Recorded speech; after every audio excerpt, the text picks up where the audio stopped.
तो हम लोग अलग अलग धर्म को मानने वाले जो समानता के सारे धर्म हैं, हम लोग ये एक ऐसा मुद्दा है कि ब्राह्मणों से कैसे लड़ना है, इसमें हम सभी की मदद करते हैं, सभी लोगों की मदद करते हैं और सभी की मदद करते हैं। आपके जो धर्म तत्व है उसका प्रचार अपने अपने मंच पर करो, वो आपकी अपनी आजादी है। मैं कौन होता हूं, जब बाबा साहब आंबेडकर ने ही संविधान में आपको मौलिक अधिकार दिया, तो मैं कौन होता हूं आपको रोकने वाला? वो आपकी आजादी है, आप करो। जो आप कर नहीं पा रहे हो उसमें मैं आपकी मदद कर सकता हूं। तो इसमें सबसे पहली बात क्या करनी होगी? इसमें सबसे पहली बात तो यह करनी होगी कि समानता को मानने वाले जो धर्म हैं वो अलग अलग लड़ाई लड़ रहे हैं। पहले तो जो अलग अलग लड़ाई लड़ने वाले लोग हैं तो अलग लड़ाई लड़ेंगे, अलग पिटाई होगी। जब 84 में स्वर्ण मंदिर पर हमला किया तो मुसलमानों को लगा तो सिख के ऊपर हमला हो रहा है, हमारे मस्जिद पर थोड़ी हो रहा है।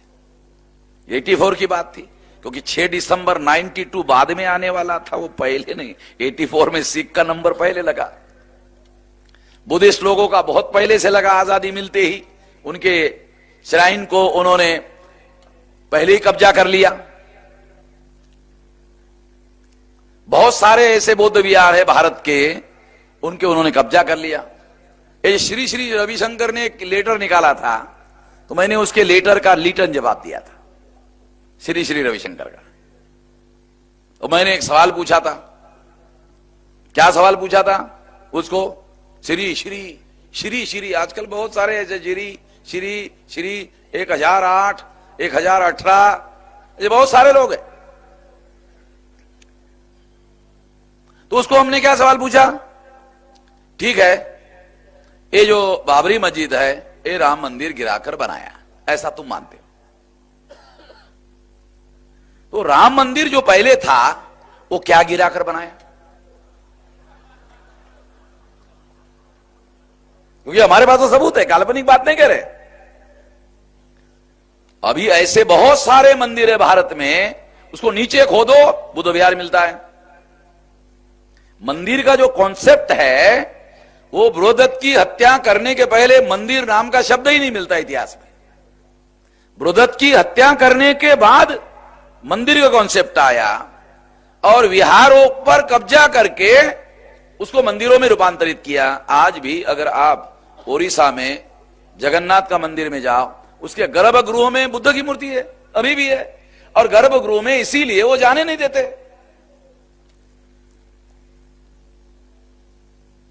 साउथ इंडिया में जाओ, एक सोने की बहुत सारी चीजें मिले ना, पद्मनाभ वाला, एक कोल्हापुर का महालक्ष्मी, एक पंढरपुर। बाबा साहब आंबेडकर पंढरपुर के मंदिर के अंदर गए तो जो मंदिरों की दीवार थी वो दीवारों पर पाली भाषा में लिखी हुई सारी बातें थी। जाकर वो पाली भाषा बाबा साहब आंबेडकर पढ़ते थे, पाली भाषा के विद्वान थे, पाली भाषा की डिक्शनरी उन्होंने लिखी, उनको सब दिखा रहे ये तो बुद्ध मंदिर है। वो वहां से बाहर निकले और बाहर निकले तो बाबा साहब आंबेडकर जहां जाते थे प्रचार किए बगैर लाख लोग इकट्ठा हो जाते थे। तो उनको जाकर फिर उनके सामने भाषण करना पड़ता था। तो उन्होंने वहां भाषण किया, ये मंदिर नहीं है, ये बुद्ध का है, रिकॉर्ड में है। और उन्होंने कहा कि मैं इस पर एक किताब लिखूंगा। विलास के बाद जानकारी है कि वो किताब बाबा साहब ने लिखा और जो उनके आसपास ब्राह्मण रहते थे उन्होंने गायब कर दिया। हाँ, हु वेर पांडुरंगा लिखा, वो गायब कर दिया। तो ऐसी बहुत सारी बातें। तो श्री श्री रविशंकर ने फिर मेरे लेटर का जवाब नहीं दिया। अभी कल भाऊ लोखंडे ने किताब लिखा, उन्होंने बहुत सारे आर्कियोलॉजिकल एविडेंसेस दिए।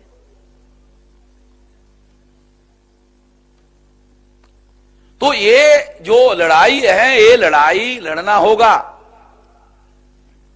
और ये लड़ाई लड़ने के लिए तरीके बनाने पड़ेंगे। तो पहला तरीका ये है कि अलग अलग धर्म को, समानता के धर्म को मानने वाले सभी के सभी लोग अब अंडर अटैक है। अगर ब्राह्मणों के टारगेट में हैं, तो जब सारे के सारे लोग ब्राह्मणों के टारगेट में हैं, तो सभी लोगों को अलग अलग नहीं लड़ना चाहिए। सभी लोगों को अलग अलग अपने धर्म तत्वों का प्रचार करना चाहिए, मगर इकट्ठा लड़ना चाहिए। अगर आप सर्वाइव करना चाहते हैं, सर्वाइव करोगे तो प्रचार करने के लिए, बचोगे तो करोगे ना, बचोगे तो प्रचार करने लायक रहोगे। तो पहले बचने का सोचो, बचने का प्लान बनाओ। अभी तो इन सभी लोगों के सामने सर्वाइवल का प्रॉब्लम आ गया है। मैं सभी लोगों से बात करता हूं, सिखों से बात करता हूं, क्रिश्चियनों से बात करता हूं, सभी लोगों के सामने सर्वाइवल का मामला है। और कुछ लोगों के सामने सर्वाइवल का प्रॉब्लम नहीं है, उन्होंने स्वीकार कर लिया ब्राह्मणों का वर्चस्व, मामले खत्म हो गए। ऐसा भी है।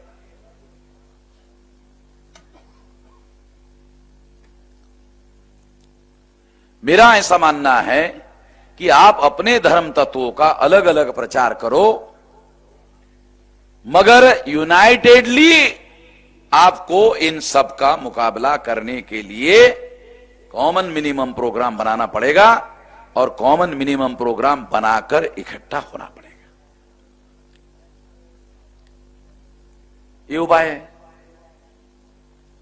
अगर हम ऐसा करते हैं तो मुझे लगता है कि ये 6 धर्म के लोग अगर इकट्ठा हो गए तो बहुत बड़ी ताकत हो जाएगी। ये नेशनल और इंटरनेशनल इफेक्ट पड़ेगा केवल इसके इकट्ठा होने से। 50% मामला तो इकट्ठा होते ही, इकट्ठा होने का दिल्ली में प्रेस कॉन्फ्रेंस लेने का 50% समस्या खत्म, इकट्ठा होते ही। और 50% जो बची हुई समस्या है उसके लिए कॉमन एक्शन करना पड़ेगा। एक कॉमन इकट्ठा हो गया, अब कॉमन यूनाइटेड एक्शन करना होगा। तो यूनाइटेड एक्शन की स्ट्रेटेजी बनानी होगी। ये किया जा सकता है। हम इनके लिए हर प्रकार की मदद करने के लिए तैयार हैं।